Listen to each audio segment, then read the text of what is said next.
అనగనగా ఒక ముసలికోతి ఒక చెట్టు నాటుతూ ఉంటుందన్నమాట. అది చూసిన పిల్లకోతి, హే హే హే, ఇది పెద్ద అయ్యేటప్పటికీ నువ్వు ఉండవు, ఎందుకు దీన్ని నాటుతున్నావు అని అడుగుతుందన్నమాట. దానికి ఆ ముసలికోతి, ఇప్పుడు నీకు తెలియదులే, ఇది నా కోసం కాదు, నువ్వు పెద్ద అయ్యాక అర్థమవుతుంది అని చెప్తుంది. అలా రోజులు గడిచిన తర్వాత ఒకసారి ఆ పిల్లకోతి పెద్దదై మంచి మంటుటెండలో అలా తిరుగుతూ ఉంటుందన్నమాట. దానికి అప్పుడు పెద్ద చెట్టు కనిపిస్తుంది. ఆ చెట్టు కింద కూర్చుని మంచిగా నీడలో మామిడి పండు తింటుందన్నమాట. ఆహా, ఎంత సుఖంగా ఉంది అనుకుంటుంది. అప్పుడు దానికి ఆ ముసలికోతి మాటలు గుర్తొస్తాయన్నమాట. నీకు ఒక రోజు తెలుస్తుంది అంది కదా, ఈ చెట్టు నాటింది ఆ కోతే, నా తాతగారే అని అర్థమవుతుందన్నమాట. మన పెద్దవాళ్ళు చేసే పనులు మనకిప్పుడు నవ్వు తెప్పించవచ్చు, కానీ ఫ్యూచర్లో వాళ్ళు ఎందుకు చేశారో మనకు అర్థమవుతుంది. సభలో ఇలా అంటాడు, నాకు రాత్రి ఒక కల వచ్చింది. అందులో స్వర్గంలో ఉన్నట్టు, అక్కడ సకల సౌకర్యాలు అనుభవిస్తున్నట్టు నాకు కల వచ్చింది. బీర్బల్, నిజంగా స్వర్గం ఉందా? అది ఊరికే చెప్తూ ఉంటారా? దానికి బీర్బల్, లేదు ప్రభు, పురాణాల ప్రకారం నిజంగానే స్వర్గం నరకం రెండూ ఉన్నాయి అంటాడనమాట. దానికి అక్బర్, అవునా, అయితే నాకు వెంటనే చూపించు అంటాడనమాట. అయితే ప్రభు, దానికి నాకు పెద్ద నిచ్చెన కావాలి. మరి స్వర్గం ఆకాశంలో ఉంటుంది కదా, అక్కడ దాకా వెళ్ళాలి కదా అంటాడనమాట. సరేనని అక్బర్ నిచ్చెన చేయమని ఆజ్ఞాపిస్తాడు. కొన్ని రోజులకి నిచ్చెన రెడీ అవుతుందన్నమాట.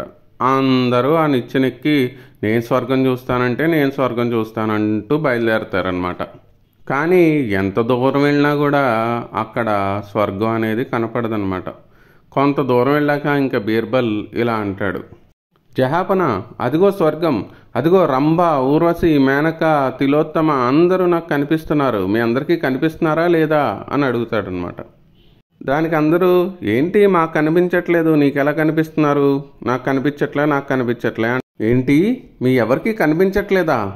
మీకు చెప్పడం మర్చిపోయాను, జీవితంలో ఎవరైతే పాపాలు చేయకుండా స్వచ్ఛంగా ఉంటారో వాళ్ళకే స్వర్గం కనిపిస్తుంది. మీ ఎవరికి కనిపించట్లేదంటే మీరందరూ చాలా పాపాలు చేసి ఉంటారు అంటాడనమాట బీర్బల్. వెంటనే అక్కడ ఉన్న వాళ్ళందరూ, అదిగో రంభ, అదిగో ఊర్వశి, అదిగో మేనక, నాకు కనిపిస్తోంది అంటారనమాట.